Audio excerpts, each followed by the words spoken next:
Stress fractures are an interesting condition, especially when we compare them to an acute fracture where there's an injury which has caused the bone to bend and then break. Stress fractures tend to be, or are, a more gradual onset where there's repetitive motion, there's repetitive strain applied to a bone which causes it to then break down. So there's an imbalance in terms of stresses and strains applied to that bone and then the bone's ability to heal. And so what happens is it's breaking down faster than it can heal, and so we end up with a stress fracture in that bone. It's very important to get onto these in terms of we need to treat them in an effective way to prevent that stress.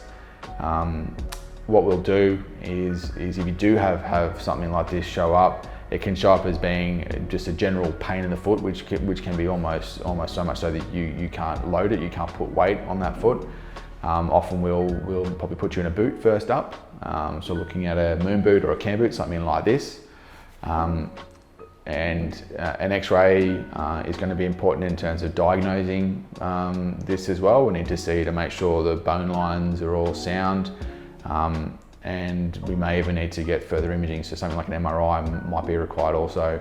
And so we need to look at the way that you're walking, which is what podiatry does a lot of the time. We're very interested in the movements you make and how those movements and the forces that those movements make affect the feet. So often what we'll be doing is looking at why those areas were stressed, and usually we want to be developing an orthotic for you as well. So that's something that you can wear in your shoe, which is then going to adjust how that foot loads to then reduce that excessive strain on those areas.